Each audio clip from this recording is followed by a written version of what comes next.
Привет, Арми! Добро пожаловать обратно на канал Зона BTS. После отъезда из Нью-Йорка фанаты не могли не заметить перемену в Тэхёне. Он выглядел изможденным, более тихим, словно что-то давило на него. Но затем реакция Чингука застала всех врасплох. Он остался рядом, наблюдая за ним так, как будто на этот раз все было по-другому. Была ли это просто усталость после долгой поездки или что-то более глубокое, чего мы не заметили? То, как Чингук не отходил от него ни на шаг, заставило Арми сомневаться во всем. Некоторые говорят, что это ничего, другие считают, что это значит больше. Но если присмотреться к этому моменту, можно заметить то, что большинство людей упустили.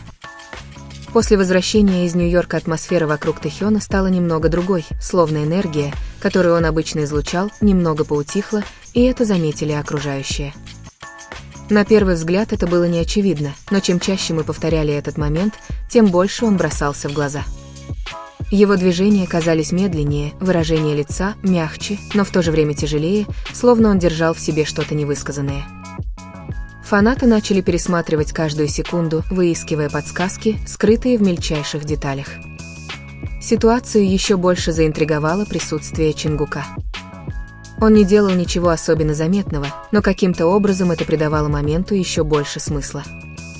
Находясь рядом, не привлекая к себе внимания, он казался постоянным, почти инстинктивным. То, как он располагался, время его взглядов, тихая внимательность, не нуждающаяся в объяснениях, все это создавало ощущение, что под поверхностью разворачивается нечто более глубокое. По мере распространения видеороликов дискуссии быстро разделились. Некоторые считали, что это всего лишь усталость после напряженного графика, естественная реакция после долгих перелетов и многочисленных выступлений. Другие не могли отделаться от ощущения, что за этим скрывается нечто большее, что-то тонкое, но реальное, что-то, что нельзя просто игнорировать. Контраст между явной усталостью Тэхёна и тихой внимательностью Чингука только усиливал загадочность, делая момент более значимым, чем он казался на первый взгляд. Чем больше людей обращали внимание на глаза Тэхёна, тем сложнее было игнорировать это изменение. Оставалось ощущение уязвимости, что-то редко встречающееся так явно.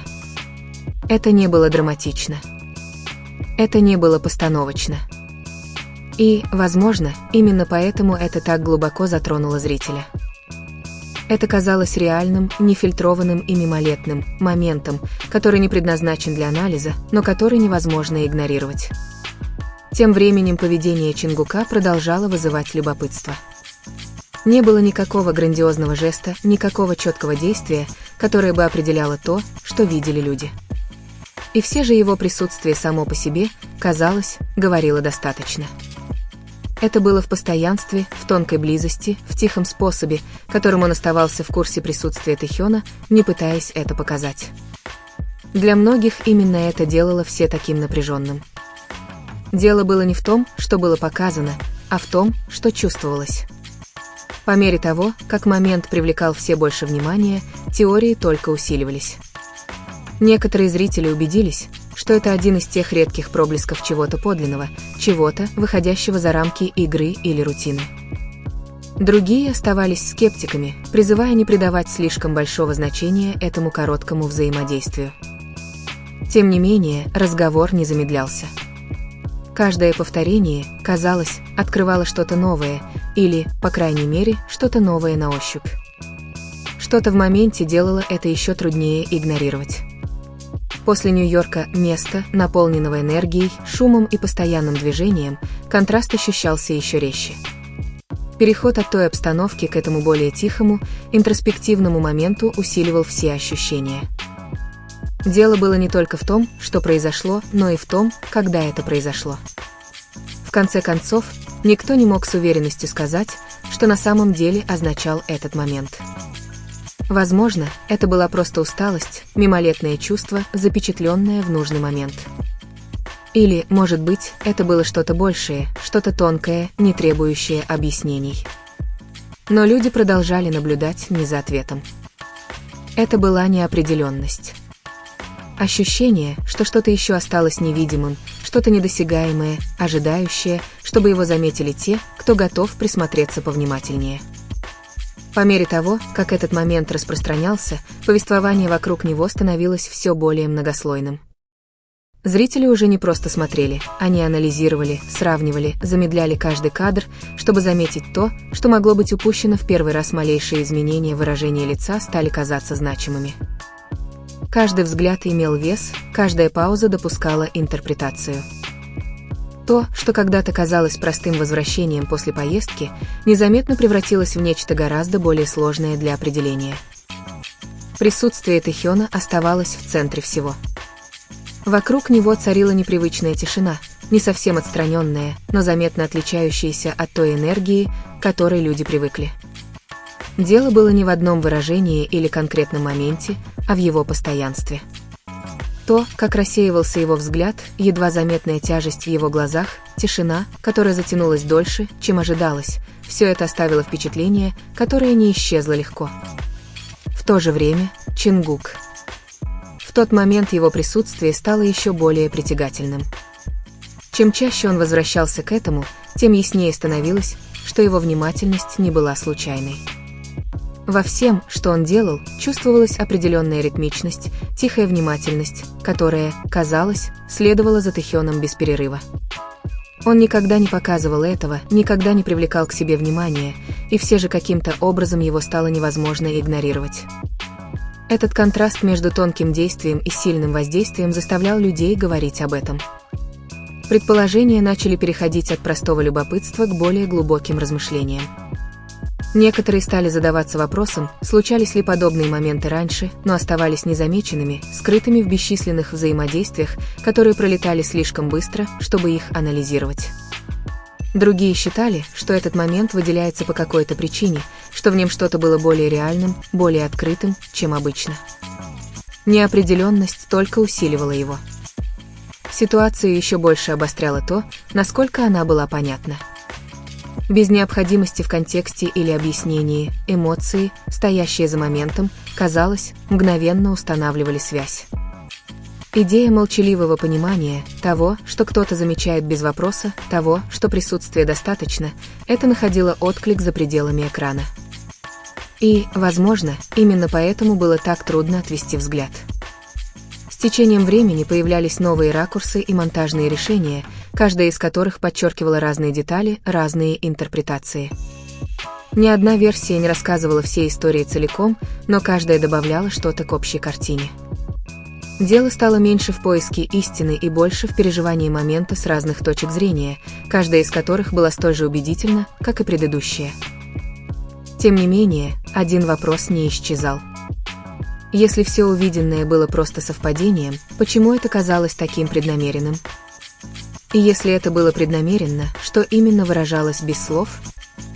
Эта неопределенность оставалась в основе всего, тихо притягивая все больше людей.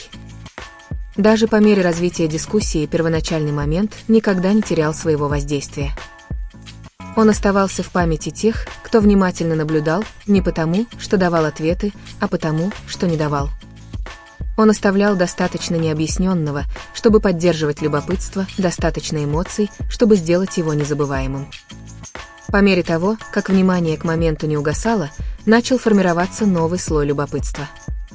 Речь шла уже не только о том, что было видно, но и о том, что могло произойти да и после этого короткого промежутка времени, который все постоянно прокручивали в голове. Мысль о том, что что-то значимое может существовать за кадром, делала момент незавершенным самым интригующим образом, словно настоящая история была раскрыта лишь частично. Выражение лица Тэхёна, если к нему вернуться, несло в себе некую тихую сложность, которую становилось все труднее упростить. Это не было просто усталостью, но и ничего другого однозначно не указывало. Эта двусмысленность стала центром интереса. Чем больше людей пытались это определить, тем больше оно сопротивлялось навешиванию ярлыков. Оно оставалось где-то посередине, тонкое, но неоспоримое. Между тем, присутствие Чингука продолжало ощущаться как нечто намеренное, что вызывало еще больше дискуссий. В его близости чувствовалась некая постоянная, естественная притягательность, которая не казалась натянутой или случайной. Она порождала вопросы, не требующие прямых ответов, лишь наблюдения. Его осознанность казалась инстинктивной, почти чем-то, что не требует размышлений, только чувств. По мере появления новых фрагментов из похожих временных отрезков, зрители начали находить закономерности. Небольшие, почти незаметные моменты стали складываться в единое целое, создавая повествование, которое ощущалось как нечто большее, чем просто отдельный эпизод. Реальны ли эти связи или вымышлены, казалось, уже не имело значения. Важно было то, насколько убедительно они выглядели, будучи собранными вместе, как легко они формировали историю, не имея никаких подтверждений. Атмосфера вокруг этого момента изменилась от любопытства к чему-то более захватывающему. Люди больше не просто наблюдали со стороны.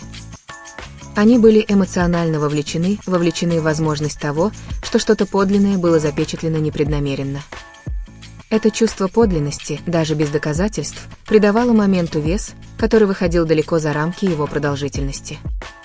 Также росло осознание того, насколько редки такие моменты. В среде, где так много контролируется и наблюдается, что-то, что кажется незащищенным, сразу бросается в глаза. Это создает контраст, который трудно игнорировать, делая даже самую маленькую деталь значимой. И этот момент, в частности, казалось, обладал именно этим качеством. И все же, несмотря на весь анализ и интерпретацию, ничто в нем не казалось полностью разрешенным. Отсутствие завершенности стало частью его привлекательности. Это позволяло каждому зрителю увидеть что-то немного другое, получить впечатление, которое казалось скорее личным, чем окончательным. Эта открытость поддерживала дискуссию живой, постоянно развивающейся, никогда не достигающей окончательного вывода. И, возможно, именно поэтому момент продолжал расти, а не угасать. Потому что он не раскрывал всего. Потому что он оставлял место для сомнений, для интерпретаций, для эмоций, чтобы заполнить то, что не могло быть раскрыто. Невозможно было ясно увидеть. Оно существовало в этом неопределенном пространстве, где реальность и восприятие пересекаются, что делало его невозможным для полного объяснения, но в то же время и для забвения. В конце концов, осталось не только само изображение, но и чувство, которое оно оставило после себя. Тихое, затяжное ощущение того, что произошло что-то значимое, даже если никто не мог полностью доказать, что именно. И пока это чувство оставалось, момент продолжал жить, воспроизводился снова и снова, каждый раз раскрывая чуть больше, или, возможно, просто углубляя тайну. Со временем этот момент перестал быть просто мимолетной сценой. Он начал жить своей собственной жизнью. То, что начиналось как краткое наблюдение, постепенно превратилось в нечто, к чему люди постоянно возвращались, не потому, что это было ясно, а потому, что это было неясно. Неопределенность стала причиной его актуальности, тихо притягивая внимание каждый раз, когда казалось, что он может исчезнуть. Растет ощущение, что сила этого момента заключалась не в чем-то очевидном, а во всем, что оставалось невысказанным. Пространство между действиями, тишина между выражениями лиц, детали, которые нельзя было подтвердить, но которые казались глубоко реальными. Это создавало своего рода напряжение, не нуждающееся в разрешении, лишь в признании. И чем больше его признавали, тем больше оно, казалось, разрасталось. Присутствие Тэхёна продолжало нести в себе ту же тихую тяжесть. Даже на статичных кадрах в его выражении лица было что-то, что удерживало внимание дольше, чем ожидалось. Оно не было достаточно драматичным, чтобы определить, но и недостаточно обычным, чтобы игнорировать. Этот баланс заставлял его задерживаться, оставляя после себя вопросы, на которые не было простых ответов, вопросы, которые люди продолжали задавать, даже зная, что ответа может и не быть. Чингук, с другой стороны, оставался постоянным центром внимания, но по-другому. Не из-за того, что он показывал, а из-за того, чего он не показывал. Его тонкая осознанность, то, как он оставался сосредоточенным, не делая это очевидным, создавало ощущение намерения, которое казалось почти слишком точным, чтобы его игнорировать. Это было тихо, контролируемо, и в то же время каким-то образом более заметно именно из-за этой сдержанности. С течением времени разговор об этом моменте все меньше касался доказательств и все больше понимания того, почему он вызвал именно такие чувства. Почему такая мелочь могла оставить столь сильное впечатление? Почему люди, которые никогда раньше не замечали подобных моментов, вдруг стали присматриваться внимательнее, уделять больше внимания, испытывать больше эмоций, чем ожидали? Это также привело к тонкому осознанию. Иногда самые значимые моменты – это не те, которые четко определены, а те, которые оставляют место для чувств. Те, которые не объясняют себя, а вместо этого приглашают к интерпретации. Этот момент, казалось, существовал именно в этом пространстве, где ясность не была необходима для установления связи. Даже те, кто оставался скептиком, не могли полностью отмахнуться от него. В том, как он разворачивался, было что-то неоспоримо притягательное, что-то, что выделяло его на фоне всего происходящего вокруг. Будь то время, эмоции или просто восприятие, он обладал присутствием, которое трудно было воспроизвести. И как раз тогда, когда казалось, что все, что можно было сказать, уже исследовано, продолжали появляться новые перспективы. Разные ракурсы, разные интерпретации, разные эмоции, связанные с одними и теми же несколькими секундами. Это доказало, что момент не статичен, он развивается в зависимости от того, насколько внимательно кто-то решит на него посмотреть. В конце концов, незабываемым его сделало не подтверждение или заключение. Это было затянувшееся ощущение, что что-то значимое прошло тихо, почти незаметно, но достаточно сильное, чтобы остаться в памяти. Момент, который не нужно объяснять, чтобы почувствовать, и не нужно доказывать, чтобы запомнить. И, возможно, именно это заставляет людей возвращаться. Ощущение, что сколько бы раз его ни смотрели, в нем все равно что-то есть, просто ждет, чтобы его увидели. По мере того, как момент продолжал эхом разноситься по разным временным линиям, он постепенно превратился из того, что люди смотрели, в то, что люди чувствовали. Он больше не зависел от новых клипов или монтажа, чтобы оставаться актуальным. Впечатление, которое он оставлял, было достаточно, чтобы поддерживать его жизнь. Даже без нового контекста он нес в себе тихую интенсивность, которая отказывалась исчезнуть. Что больше всего выделялось со временем, так это то, как естественно все разворачивалось. Не было ощущения постановочности, не было явного намерения создать момент, который бы так глубоко анализировался, и все же именно это и произошло. Это казалось незапланированным, почти случайным, словно что-то реальное ускользнуло незамеченным с самого начала. Присутствие Тэхёна оставалось в центре этого ощущения. Чем больше людей возвращались к этому моменту, тем больше они замечали, насколько устойчивой казалась эта тихая тяжесть. Это было не просто одно выражение или одна секунда, это растянулось на несколько кадров, образуя узор, который казался слишком постоянным, чтобы его игнорировать. Тем не менее, это так и не стало достаточно очевидным, чтобы полностью объяснить, сохраняя это ощущение тайны. Роль Чингука, напротив, продолжала ощущаться как... Он был опорой в этой неопределенности. Не совершая чего-то драматичного, а просто своим присутствием, которое ощущалось постоянным. Его осознание не менялось, не прерывалось, не привлекало к себе внимания, и это постоянство стало своего рода заявлением. Отсутствие очевидных действий каким-то образом усиливало ощущение его присутствия. По мере того, как зрители присматривались, расстояние между ними становилось столь же важным, как и их индивидуальные выражения лиц. Расстояние, время, едва заметное выравнивание – все это создавало динамику, которая ощущалась тихо связанной, не требующей подтверждения. Это было не то, на что можно было легко указать, но, однажды замеченное, это становилось невозможно игнорировать. Со временем само обсуждение стало отражать этот момент, разделенным, многослойным и открытым. Некоторые придерживались идеи, что все увиденное было чистым совпадением, естественным результатом усталости и стечения обстоятельств. Другие считали, что связь слишком точна, слишком постоянна, чтобы ее так легко игнорировать. Ни одна из сторон не могла полностью доказать свою точку зрения, и этот баланс поддерживал разговор. Что делало все еще более захватывающим, так это то, как мало на самом деле потребовалось. Ни слов, ни прямого взаимодействия, ни четкого сигнала, всего несколько секунд, которые каким-то образом несли в себе достаточно эмоций, чтобы создать целую историю.